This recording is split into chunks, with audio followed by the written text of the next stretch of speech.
Welcome to Commander Tune-Ups. Today, we're doing a Tariel, Reckoner of Souls deck tech for our friend, Ken. Strap in, because we're doing Active Treason Tribal.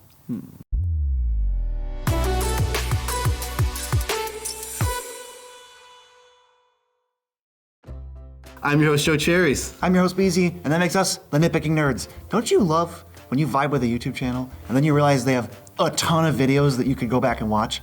That's us, so you should subscribe. And besides, you want to be a subscriber to this channel because our subscribers are 10% less likely to be taken control of, untapped, and gain haste. Disclaimer guy here, just want to say active treason effects might still work on you. We don't know how good your will is or volition or whatever. So basically immunity from this deck. Yes, exactly. Immunity from this deck. But what is Commander Tune-Ups before we get into the deck? Commander Tune-Ups is a series where we take your viewer-submitted decks and under your restrictions. Doesn't matter what the restrictions are. Usually money is one of the main restrictions or, some sort of tribal, all those kind of things. We take them into consideration and we upgrade your deck to a better version. But that's the whole thing. That's the series. That's it. We got to read Tariel to know what we're trying to do. But before we read Tariel, actually, we should actually... But we should say what the restrictions are. Which were, he wanted it to be an active treason deck. Yes. So that's about it. And then he didn't really have a budget for money. But again, when we don't have a budget for money, we don't put Mana Crypt in the deck. That's just not...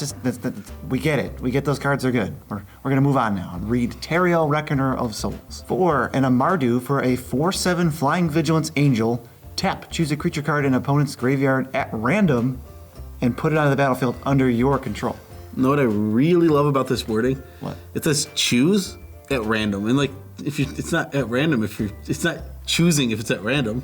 It also doesn't target. It doesn't. That's true, so it's hard to stop it. So this deck here is obviously take your creatures, not your creatures, take creatures out of your opponent's graveyards, put them on your side of the battlefield, use them. But this one has a little bit of spice of using Active Treason. And if you're wondering why Active Treason in this deck, there's 2 reasons. The Active Treason, the fact you get to take control of creatures like from your opponent's side and do it, but some of the effects you can just target Tariel, untap him, and do it again. So it makes it versatile, makes it modal, which makes it a little better. Do you want more stuff out of the graveyard, or do you want to just spot remove things and then try to take them out of the graveyard with Tariel? I am so excited to get into this. What's the first category? Well, it's all about Active Treasons. So what is it? It's treason then. So our first category is it's treason then. Disclaimer, if you can't handle Revenge of the Sith references, you should probably just mute it and then look at the cards on screen. What's the first one for active treason effects? The first one is Engrath the Flame Chained. 3 black-red for a legendary Engrath Planeswalker, enters with 4 loyalty, +1, each opponent discards a card and loses 2 life. -3, gain control of target creature until end of turn. Untap it, it gains haste. That's an active treason effect if you didn't know. And if its converted mana cost is 3 or less, sacrifice it. We're sacrificing it anyway.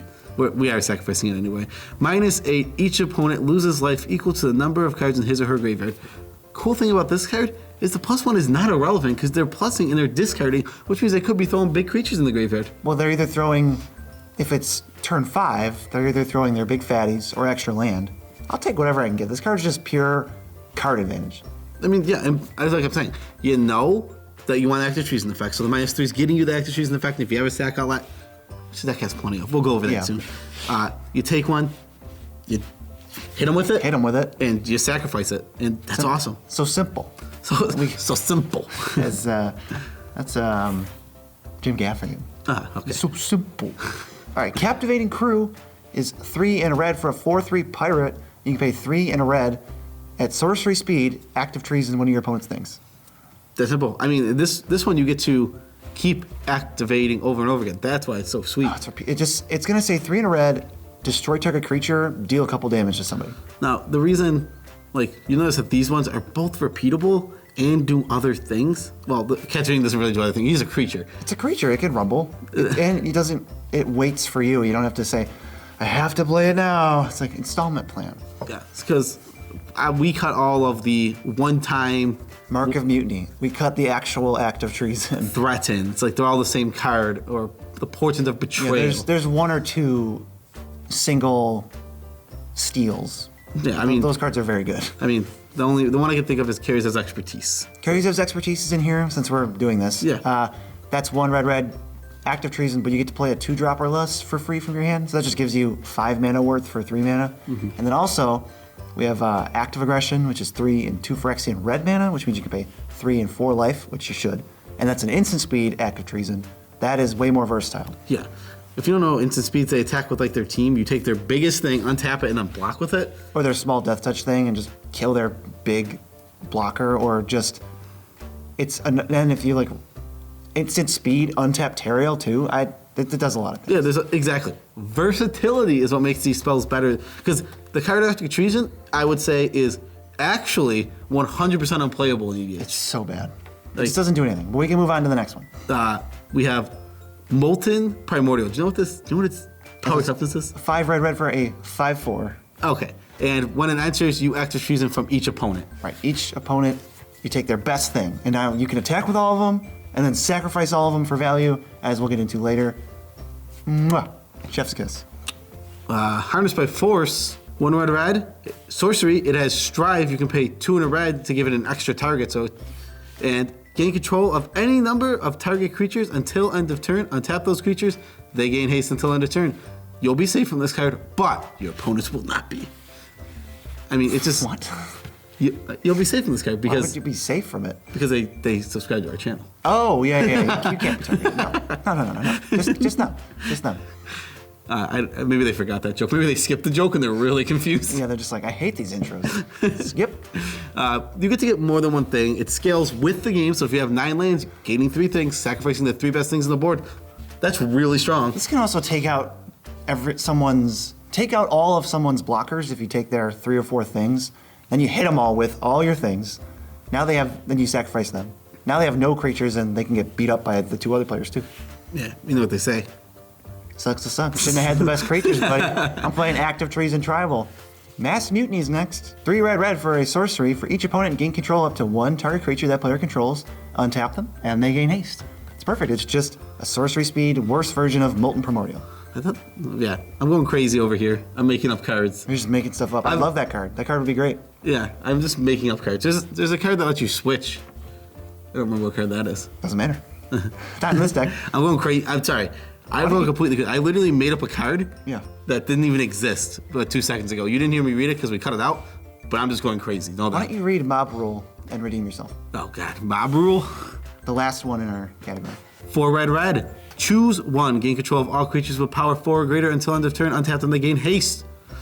Gain control of all creatures with power 3 or less. Untap them, they gain haste. Probably taking the big guys, right? Almost always. I mean, it depends. If you're playing against an elf ball deck, how it's a board, like you get to board wipe an elf ball deck with like 7 or 8 guys. Like, that would be nice. That's pretty Tokens, strong. elf ball. All right, I'm coming around. Yeah, there's a lot. Like both modes are very relevant. It just depends on what the board is. Yes. All right, the next category is sacrificing creatures. This deck has almost little to no creatures you want to sacrifice for value. That's coming from our opponents. Our opponents are helping us build our deck. I mean, I will say though, this is not a category the Jedi would teach you. It's really not. It's a little dirty. It is definitely dirty. The Jedi would pretend like they're above this. Right, but I mean, they are taking over. Let's not be blind to the fact that that's happening. Anakin, help. The Jedi are taking over. I told you. Eiley, Eternal Pilgrim, is black-white for a 2/3 death touch. Pay 1, sack another creature. You gain life equal to its toughness.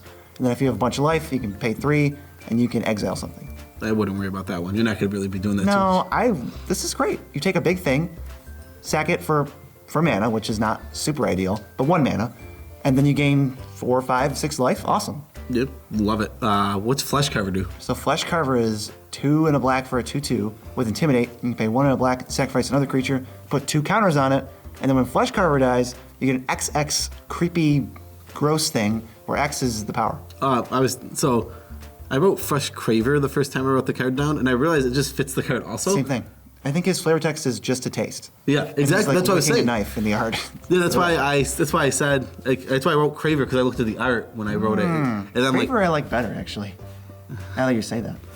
Your turn. Ghoul Caller Gissa, 3 black, legendary creature, human, wizard. Pay a black, tap, sacrifice another creature, put X 2/2 black zombie creature tokens onto the battlefield where X is a sacrifice creature's power, and she's a 3/4. Not that that's super relevant. And she talks about draw off in her flavor text if you care. As long as the creature that does something cool is not a 1/1, I'm basically in. Even if it's a 1/1 here, it's still fine because it's not your creature.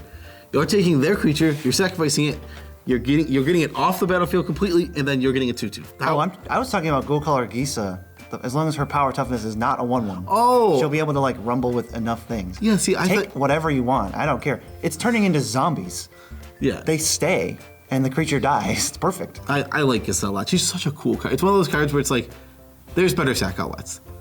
But Ken is the kind of player we know that loves to play some spice in his deck. A little bit of spice.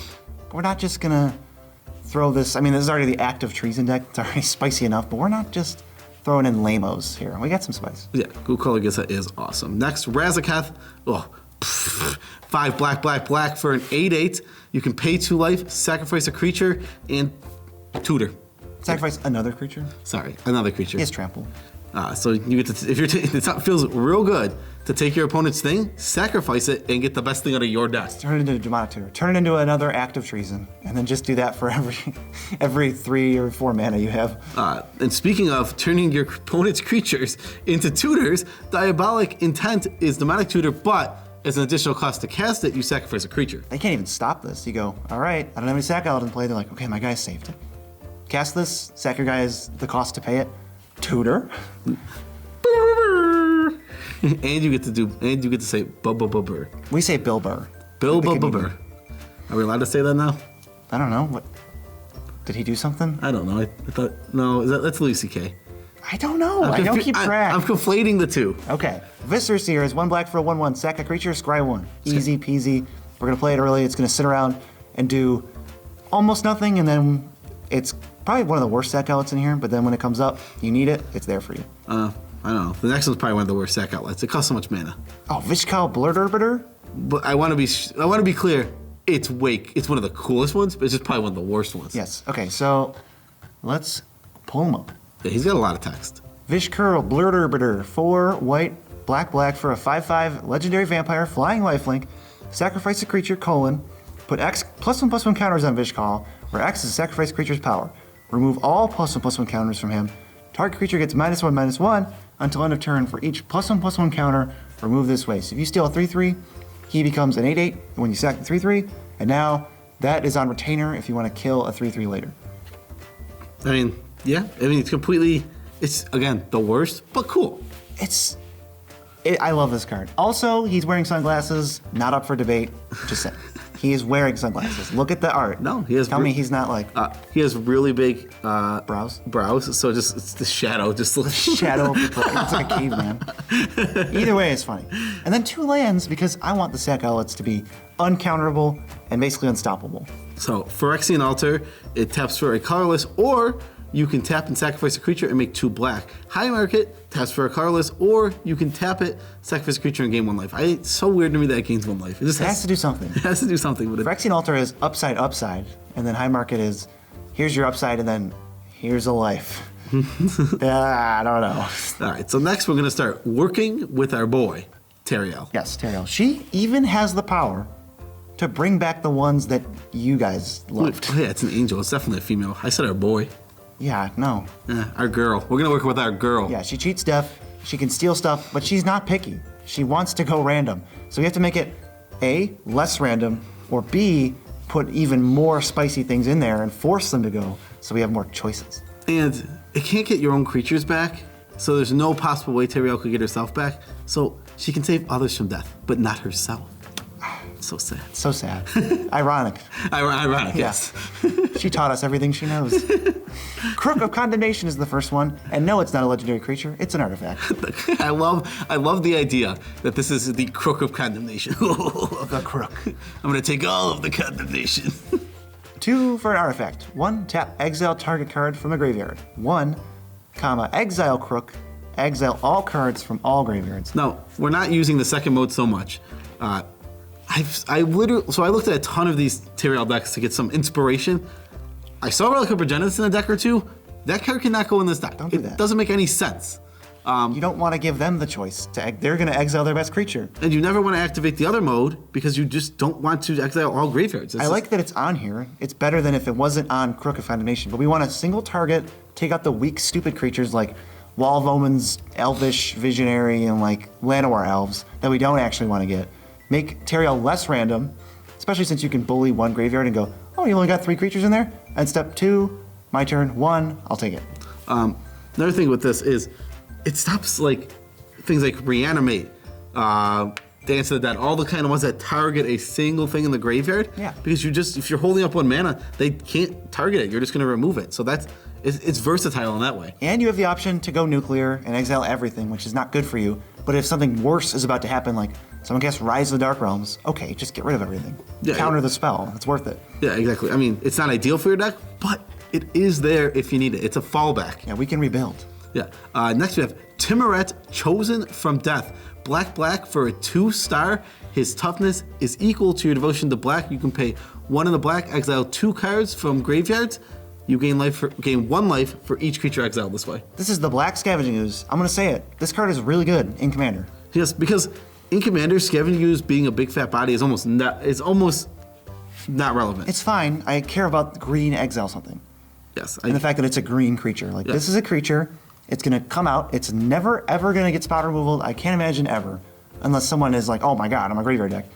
But it's just going to pick apart their graveyard so that it's only what you want left. It's so cheap to do. Yeah. Oh, Timoret's great. I think this card, we literally figured this out like yesterday.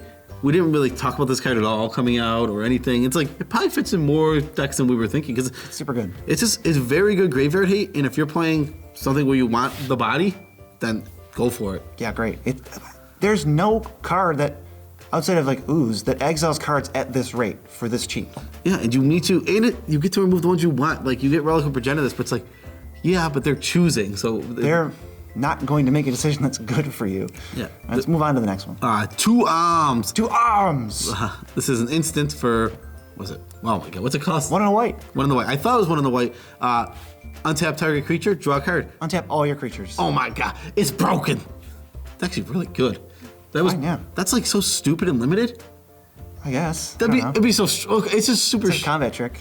But it's just like untap, and you draw a card. So it's like untap my whole team that I just swung with and draw a card. That's pretty good. Regardless, we're not talking about limited. We're just looking to untap Tariel, draw a card, replace it.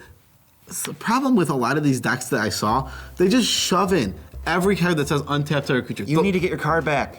If you do not get your card back, it is miserable. Tariel's 7 mana and you gotta untap with it or give it haste or something. Don't just shove them, they're not gonna do anything. Because these are all dead spells in these decks otherwise. They're literally dead. It's insane. Yeah, this doesn't even need a target. It just can cycle on turn 2 if you really want to. Yes, and that's why this one is in the deck, and almost no other version of this card is in the deck. There was, like I literally saw decks like 7 or 8 of them. It's like, these cards don't do anything. It says 1 4 mana. mana, creatures you control get +1/+3, untap them. What is that gonna do? It's not even, now you're 4 mana to get a random creature back? That starts to not even be worth it. This is, all right, take your thing, leave you preferably with only 1 other thing, untap it, get the other thing, and draw a card. So 2 arms is probably the only playable version of the instant sorcery. The closest thing that is second is the bird. The 2 birds that attack, and when they hit, you can untap something. Those 2 things are the closest thing, like the Avens. Okay. That's the closest I think, but I still wouldn't put them in this deck. No, yeah, that's rough. Because then you have the time where I don't have Tariel, I want a ramp to her. Oh, I just have this I just bird. have a 3 mana 2/1 flyer. Which That's never gonna rumble. It's never gonna block. I don't. Terrible. if you want a 3 mana 2/1 flyer, even Mind Sensor's your guy. That's your boy. All right, Dread Summons is next, and most people probably forgot about this card. I forgot about it. All right, so it's X black for a sorcery. Each player mills X, and then for each creature card put into a graveyard this way, you make a tapped 2/2 black zombie token. This is for if we're running low on resources or it's early game and we want to get stuff in the graveyard so Tariel can take it later. You just play this for X3, you get 12 cards milled, and then probably gonna hit, 5 creatures? That seems reasonable in 12 cards. I would say more realistically 3 or 4. That seems Probably whatever amount of mana you spent on the spell is how many zombies you're gonna get. that's probably a fair. So if X is 3, you get 5 zombies. You're looking at a lot of cards. Yeah, it's sweet. And then the zombies you can sacrifice with the other stuff above for value if you don't need them. Yeah, I mean, we don't have much sacrifice fodder in this deck because we're getting fodder from them, but There's some. there is some like this. This is also another card. I don't think it's in a category because we didn't mention it, but Awaken the Erstwhile will give you a bunch of zombies that you could potentially sack. Awaken the Erstwhile's in here. Sire of Insanity's in here because we want to get as many creatures in the grave fast. Like, now there's no answer to Tariel in anyone's hand because there's no hand. So next turn you're good to play Tariel. And then we also have Queen Marchesa and Ophiomancer, which both make repeatable dudes. Yep. Next we have 1,000-Year Elixir. Activate creatures with activated abilities can activate those abilities as though they had haste. Pay 1, tap it, untap target creature. Does it have a mana cost? It does. It costs 3. So the thing with 1,000-Year Elixir is it's another one where it's repeatable usages. So it becomes much, much, much, much better than a single target spell that does it once. Right. We have Lightning Greaves and Swiftfoot Boots in here because giving Tariel haste is important, and that protection is probably just whatever. It's gonna work. It's gonna actually protect her like 40% of the time, but we never want to attack. We just want to use the abilities. This is better than that. No, I disagree. You do want to attack with her. She's a 4/7 with Vigilance. That is like so secondary to me. I want to do the cute thing. I want to get people's stuff and then use it. Well, I agree, but it's just I think because it's so free. What if they untap their creatures and give them +1/+3 and then gang block it? You idiot. What if they have 2 M's in their deck? Yeah, that's 4 arms. And finally, Life's Finale. This costs 4 black, destroy all creatures. Search target player's library for... Opponent. Search target opponent's library for 3 creatures and put them into their graveyard. You buried alive them. You pick the person who doesn't have graveyard synergies and you dump their best fatties in there and then you steal them with Tariel. Obviously don't play her until after Life's Finale. Yeah, I mean, they curve into each other. They definitely do. I'm down. Especially if you have one of the hasty thingies. Yeah, you play 1,000-Year Elixir first and get 2 of those things back. Oh, man. When you get to go like this. Oh. Yes, you definitely get to do that. Like the Box Topper Karn, where he's like this. I am Karn. I am Karn. I wasn't wearing pants last time you saw me. And now I have pants. Because right, robots need pants. Yes, the last category is winning the game / Revenge of the Sith. I thought we had... No, this was / having the high ground. Yes, / having the high ground. So when you have the high ground, It's over. It's over, and therefore you're winning the game. And Tariel has flying, so according to the Revenge of the Sith rules, we're basically a shoo-in to win every game. Yeah, how are we not going to win every game? So, first spell here, we have Insurrection 5, red. Gain control of all creatures. Untap them, they gain haste. I love that in addition to, if there's enough power toughness in play, just killing 1 or 2 people, but also activate Tariel first, get a bonus creature, and then Insurrection, and then you can activate Tariel again if you really want to. Yes, that is super awesome. Insurrection, it's not a card we put in too much. I don't know why. In a lot of these decks, I saw, what was it? I saw Garruk's Wake in and Plague Wind in 3, 4, 5 of these decks. Like, what is going on? Let me be very clear. The floor of Insurrection is Plague Wind.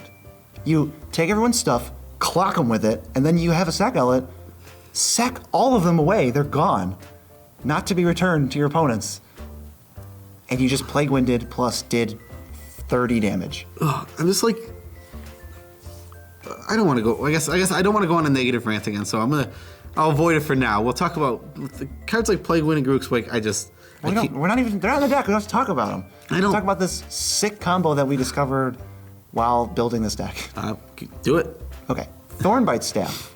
2 mana artifact equipment. Sorry, tribal artifact shaman equipment. Lame. Equipped creature has 2 tap. This creature deals 1 damage to target creature or player. More importantly, it also has a separate ability. Whenever a creature is put into a graveyard from play, untap this creature. Whenever a shaman creature comes into play, you may attach Thornbite Staff to it. Equip 4. That is all totally irrelevant. This gives, for 4 mana, we equip Tariel, and now she has, whenever a creature dies, untap Tariel. Ooh. That combos very well with Altar of Dementia. 2 mana artifact. Sacrifice a creature. Somebody mills X, where X is the sacrifice creature's power. Do you want to know something really funny about Thornbite Staff? It is one of those combos there's a really funny thing about this combo here. If you have Thornbite Steph out, Yep. a different deck out there that's not Altar of Dementia, so let's just say Viscera Seer. Whoa. Whoa, jinx. So you have Viscera Seer out, you have Thornbite Steph, and you have Tariel. If your opponent in their graveyard has Landwar Elves and Grey Merchant of Asphodel, so one does nothing really for you when it enters. You can get Scries, but that doesn't matter. The other one will drain 3 every time or 4 because you have Tariel and the guy. So technically, by the rules of Magic, random, it could technically always hit Landwar Elves. Yes. You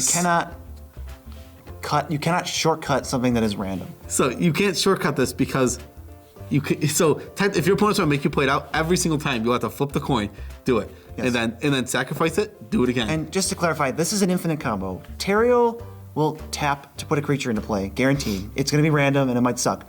Guaranteed creature, Altar of Dementia, sack the creature, untap Tariel, mill somebody.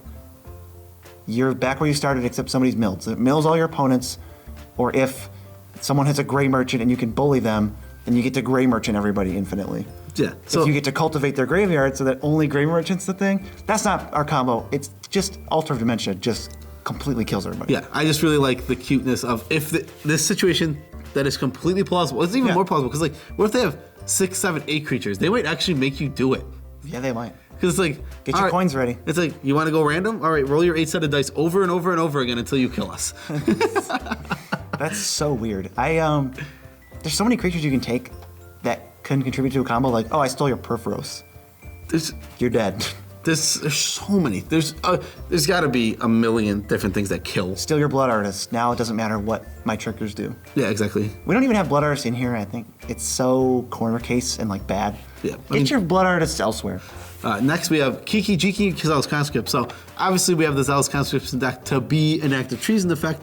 But if you have both of these, Kiki Jiki taps, targets Zealous Conscript comes in, targets Kiki Jiki, untaps it, do it infinitely. You have infinite tokens, you get in. You can, if you don't want infinites, or you're adapting this deck for your playgroup, and you don't want infinites, just take out Kiki Jiki. Although Kiki Jiki is, maybe you should take out the other two, because Kiki Jiki is really cool when you take something with Tariel, and then you make another one. Yeah. Ooh, it's super sweet. They all fit into the deck, really, so. And the very last one is Command the Dreadhorde. This is one of those where it's like, it's not a win. Yeah. But it certainly is extremely powerful and worth putting in a winning the game category. Talk about cultivating graveyards. You get to leave the most expensive, best creature you want to reanimate in someone's graveyard, take everything else out of it, and then use Tariel to get it back for free and save yourself 7 or 8 life. Oh, I love when somebody has a Grey Merchant in the graveyard for this. So it's like, I'll pay down to 2 life and gain 25 back. Use your deck against you. Someone's playing the Wanderer. Yeah. I don't know why. Don't play the Wanderer, but it's funny when they do. So Command the Dreadhorde costs 4 black. Oh, yeah. You get to choose any number of creatures or planeswalkers in graveyards. You lose life equal to their converted mana cost. Their total. And you put them on the battlefield under your control. It's better than Rise of the Dark Realms. It is. And here, it's definitely better. I want it to be cheaper, and it can have. You don't care about the stuff that doesn't matter. The little wall of omens. You just take the 5 or 6 best things that are actually going to win you the game. Take your 20 damage and kill people. That is the deck. This deck is different. I love that. I like restriction. Active Treason deck was cool. Never heard of that before. Thanks for bringing that to the channel, Ken. The usual Active Treason commander is Brian Stoutarm. Brian Stoutarm. There's Krenko was one. Yeah, there's a few. There's definitely some. Yeah, there's some. But there isn't a full-on, I'm the active treason guy. You get +1/+1 and draw a card whenever you active treason. I guess that's not an actual thing. I guess to be fair, Yaseva, active treason. Yasova, she steals something, but that doesn't make her the active treason commander. She does that. She active treasons herself. Whatever. It's a very rare thing to see in Commander. I love it. I'm gonna have fun just listening to stories about. I'm gonna play against this deck. Ken's gonna build it. So I feel like I don't want to go too in depth into adds and cuts here. He gave us a skeleton of a deck. Yeah, he had. All right, here's 100 cards. I put this deck together so I could play it. Now just upgrade it. So we did. I don't think we need to mention too much about it. Yeah. We upgraded the mana would base, we upgraded the ramp, we upgraded the creatures. If you want to look at the deck list, they're in the description. We're not going to put. A lot of times we put them on screen, but there's 43 cuts that putting them on screen would be silly. Yeah, it's most of the deck. It's most of the deck. We did a large upgrade where we took We took the idea. Basically, he sent us an idea for a deck. Yeah, we took the frame, built it out. Great. It ended up awesome. Yeah, the deck looks really cool. It looks really awesome. One of my favorite decks we built so far. You say that so much. It's always true. I always love what we do. I feel like every time we do something, it's cooler than last time. I agree with you, because I feel like we sit here, we build these decks, and we take the time and the effort not to just like to make the deck interesting, cool, and do different things. Oh, man, if I was a fan of this channel, I would just want to donate money. How would I do that? You could go to patreon.com and join our 36 other patrons who are the greatest people in the whole wide world. And we love them as much as we can without making them uncomfortable. But if you're thinking, they're picking nerds, I like you guys. I like you a lot, actually. I like you. But I really can't afford to pay you monthly. Well, you could go to buymeacoffee.com and also support us. Links are in the description below for both of those. Yes.